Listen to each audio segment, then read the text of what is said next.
What up, YouTube? Just waiting here at the gym for my lady to come with my baby. They got a indoor playgrounds, soft play they call it here in UK downstairs. So I can eat my breakfast and I'll play with baby. She'll come work out. We like take turns. It's cool. Anyways, talking about my meditation retreat experience here. So it's not really much of a retreat because it's an online retreat, but I thought I'd try it because I really wanted to push to do something a little bit more intense for myself, but it didn't really turn out to be so intense. I'm glad I did it. I only lasted 3 days before I just realized I can't do it anymore. One time I did my morning meditation at 7 p.m. because I was just like nonstop with the kids and my daughter's mom. And right before the retreat happens, my daughter's mom's mother, let's just say my mother-in-law, had a fall and she was in the hospital, so I was taking care of her dog and the kids and Layla. So this has been a lot. And I just couldn't get into the mind state, and I literally couldn't find the time slots to do like a 30 or 45-minute meditation. But the main problem was I just couldn't get into the style of meditation, the meditation. I just couldn't get into it. Like, you're supposed to like conjure up loving kindness and this like warm, all-encompassing feeling in your body, and I just like didn't know how to do that. I kind of feel like if I knew how to do that, I wouldn't really need meditation. If I could just conjure up warmth and love, like at the snap of my fingers, like what do I need to meditate for? Like, I mean, the whole thing is I'm like irritable and pissed off, and yeah, I don't know how to do that. So, and then towards another person, it was even harder because not that I had trouble like feeling warmth towards my buddy. It's just that I don't really know what I'm supposed to do. Am I supposed to like think thoughts about him or conjure an image of him? I had like an image of him like one time it was he was going through a rough time living in his car, but it was Florida in the winter, so it was like not that big a deal because it stays warm. But there was one night where it got almost to freezing, so I'm like, dude, you can't stay in your car, come crash my house. I mean, I told him he could come basically crash my house whenever, but he took me up on it that night, and I had like three little kittens at the time, and they all came and cuddled with him. And I mean, that's a warm thought, but how do you think about that for 20 minutes, right? That just,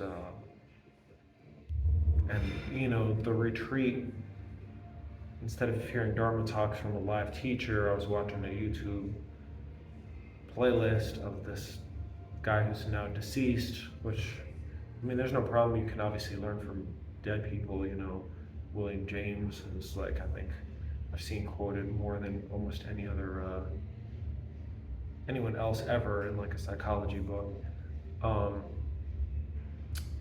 You know, and obviously the Buddha himself, you know, if he even lived, died 2,500 years ago, I think. I don't know. I read a biography about him just now, but it was mostly focused on his meditation career and the different meditations he tried. But I just couldn't do it. It was much harder than breath meditation, honestly, because I just had this, I felt like I had to have this focus, and also they tell you to smile the whole time. It just wasn't happening for me. Like, I mean, I can smile when I'm happy, but when I try to force it, I felt like I was just trying to force too many different things at once, and it wasn't working. But I better make this one pretty short because my family's gonna get here any minute, and I gotta prioritize them.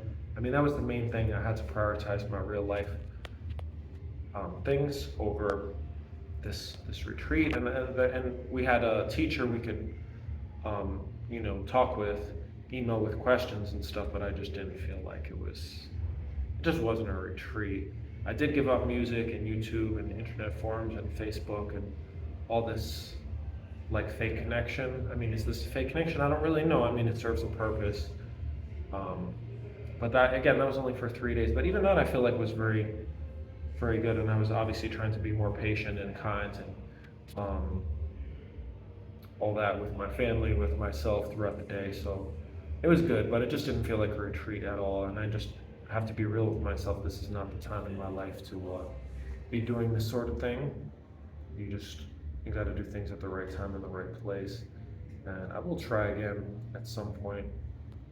Anyway, I'd like to give more information, but I tend to ramble a bit anyway, so I'm just gonna call it that. If you have any more questions, I don't really want to call out the retreat center because I don't want to make them look bad. Oh, and then one more thing, the dude, like, I was listening to the lecture, and he was talking a lot about like the scriptures, which is kind of like a turn off to me because I'm like, don't really like religion, although I think Buddhism is a good philosophy. But then he mentioned something about levitation. Okay, they're not here yet. Sorry, I just saw a text on the corner of my screen. And I'm just like, dude, levitation? Like, and then he was like, oh yeah, no, a couple of my students levitated, but I wouldn't, he didn't use the word levitate, he used like floating. And I don't know, when I heard that, like that's, what is it, the third or fourth precept, don't lie? It's like, dude, like, I don't want to hear about levitation. I don't know, maybe that's my block, like everyone's a little bit crazy, but I just couldn't take him seriously after that. Like, don't talk about floating, like,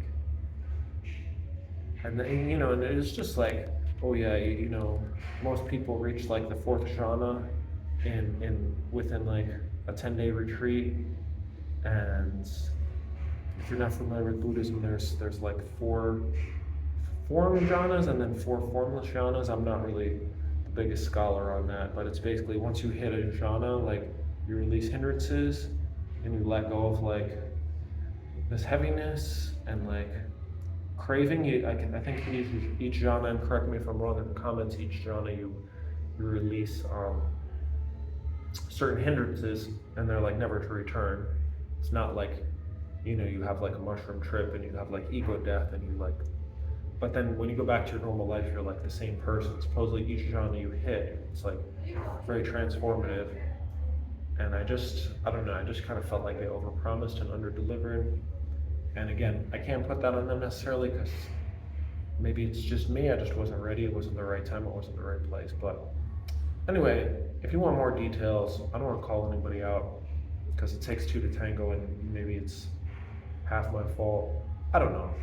I don't want to talk about fault or blame. I'm just sharing my experience. But yeah, if you want more information, you can say something in the comments and I'll reply. So I'm gonna keep at it though.